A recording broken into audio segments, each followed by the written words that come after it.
The presentation is for London Livable City Conference, Track 2 Healthy Cities. My name is Fatama Johura. I am currently pursuing my doctoral degree at Yongnam University in Korea, supported by the Korean National Research Foundation. Today I will be sharing my ongoing research, and the title is Developing an Evaluation Matrix for Designing a Learning Environment to Promote the Emotional Resilience of Students. My work focuses on establishing standards for designing and evaluating school learning environment that promote emotional resilience among students. Although I am in the early stage of this research, I have a comprehensive plan to complete it over the next few years. Thank you for joining me today, and let's dive into the presentation now. The content of this presentation will cover introduction with project background and aim of the research, the methodology, literature review, analysis of generating an integrated checklist, and developing an integrated guidelines. Finally, as it is an ongoing research, we will look at the upcoming part of the research briefly. Hopefully, this framework will help us understand the process and goal of my research. Let's start with the background of the research.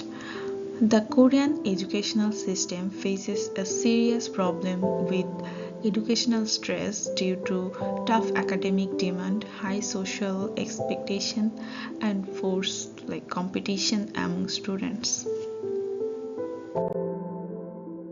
The COVID-19 pandemic has made things worse by adding new challenges like remote learning and increasing isolation, which have increased stress level. This combined pressure shows the urgent need for new approaches like change to help students cope better and protect their mental health. The intense educational stress in Korea has serious impact on students' mental health, causing higher level of depression and anxiety. Another major concern is the increasing rate of student suicide.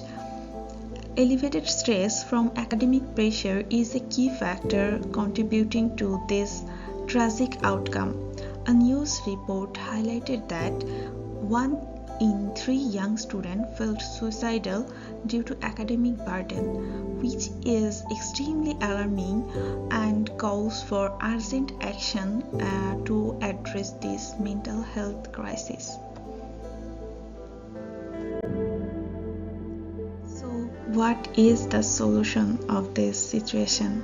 To address these critical issues, we need to focus on promoting psychological well-being by developing emotional resilience within our students. Providing restorative space at school where a student can relax, talk about their feelings, and receive support can help them cope better with the pressure they face. So this research aims to create psychological well-being for emotional resilience of the student by creating a restorative space at school.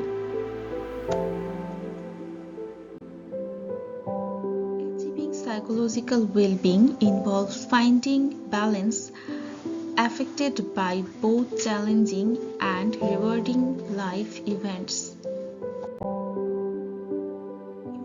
Resilience is the ability to cope mentally and emotionally with a crisis or to return to pre-crisis status quickly. So creating restorative space in school will contribute to overall mental well-being and the ability to manage academic stress effectively. This approach aims to enhance students' holistic well-being, moving beyond the conventional method.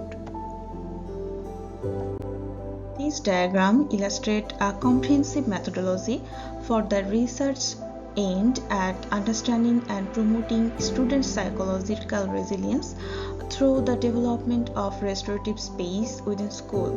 The study is conducted in several phases, including a theoretical study, literature review, and existing standard study.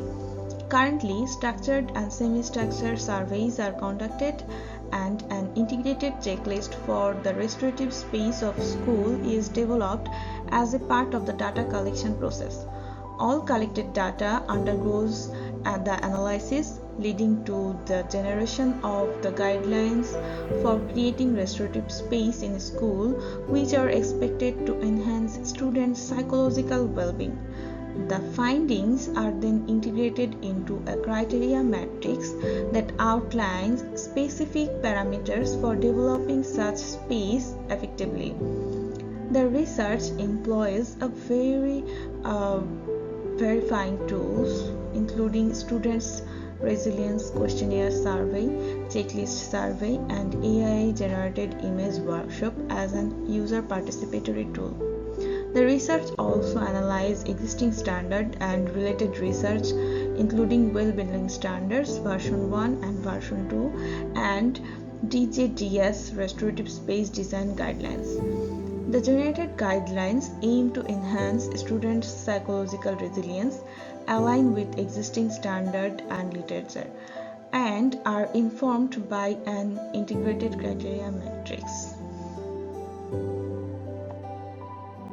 Process of generating checklist and guidelines. First, a space requirement and checklist is made from the well-building standard version 2 concept mind, feature MO7 provide restorative space, and another design guidelines and checklist from design justice and design space. They have specific guidelines for creating restorative space in school.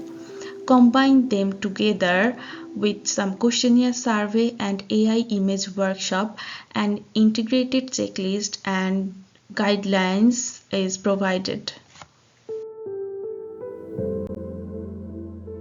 The literature review involves a detailed examination of existing standards and research. The well-building standard is a performance-based system for measuring, certifying, and monitoring features of the building environment that impact human health and well-building standard version 2 mind concept promote mental health through policy, program, and design strategies addressing cognitive and emotional well-being. There are 10 different concepts within the well-building standard. Mind is one of them. It focuses on creating environment that enhance mental health and well-being. There are 11 features within mind concept. 4 are related to design aspect and 2 specifically related to provide restoration. Feature MO7. This is the specific feature within the mind concept that focus on creating restorative space. Restorative space are designed to provide a place for relaxation and mental recovery. The flowchart provides a structure overview of how the well-building standard version 2, specifically the mind concept, is organized and what is the focus on.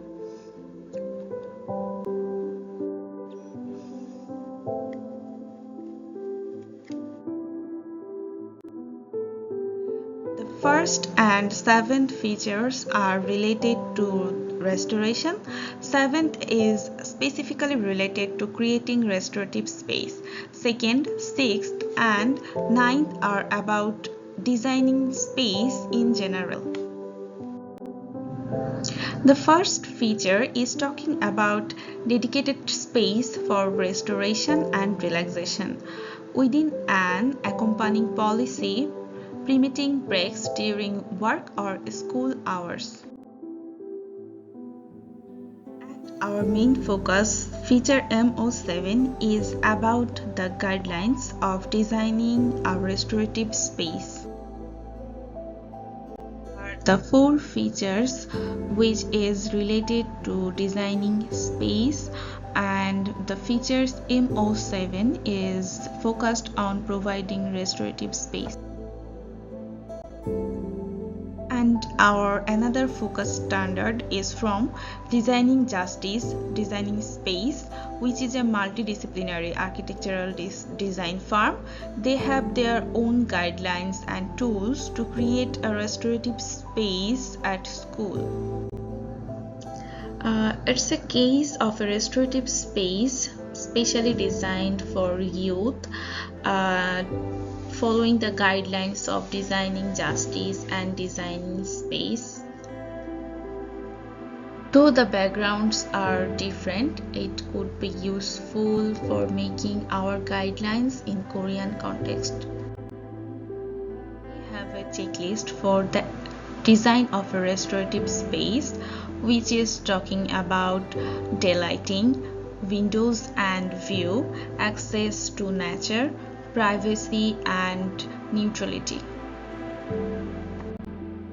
And for interior design, they are questioning about entry, proximity, activating wall, furniture, furnishing, lighting, sound, acoustic, temperature, and support spaces.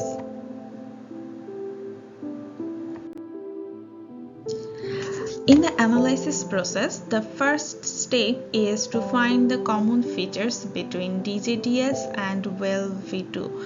There are some common features between these two standards, as they both share the common goal of creating space that promote the well-being of individuals and communities.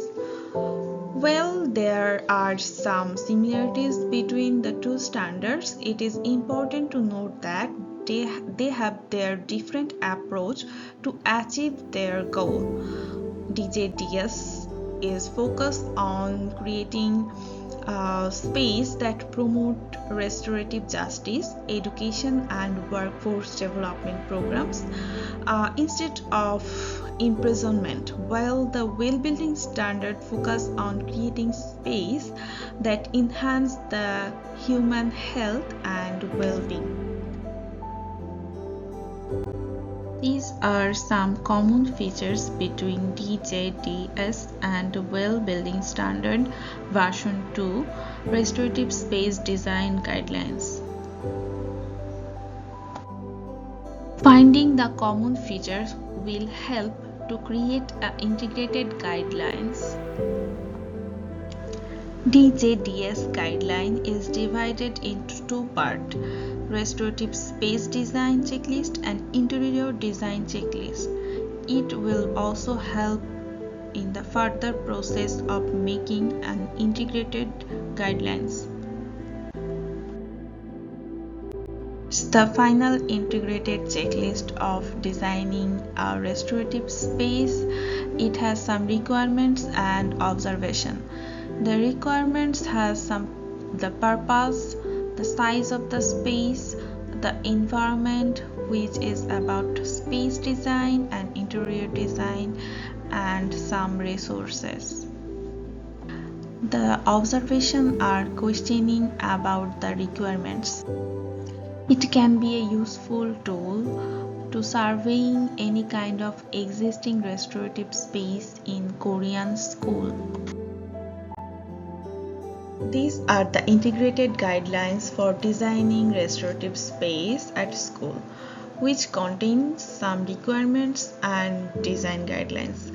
The requirements are about the purpose of the restorative space, size of the space and space environment and interior environment design guidelines, resources, making space, and design guidelines for temporary restorative space.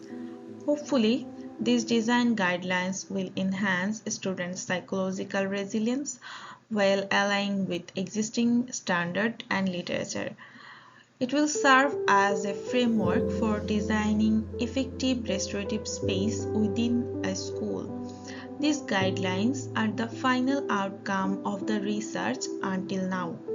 In further research, it will be a helpful tool to generate an evaluation matrix for designing a learning environment that promotes the emotional resilience of students.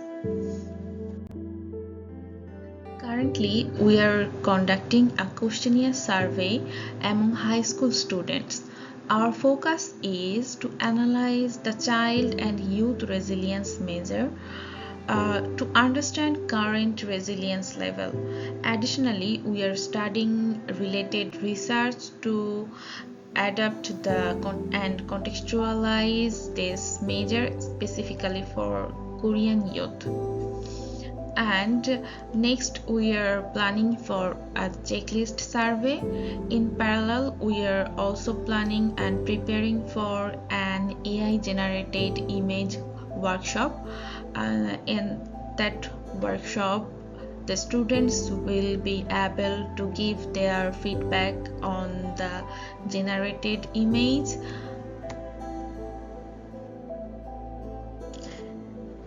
And by combining the insight from our surveys, checklist assessment, and AI generated visualization, we aim to create an environment that fosters well-being and support the mental health of Korean students.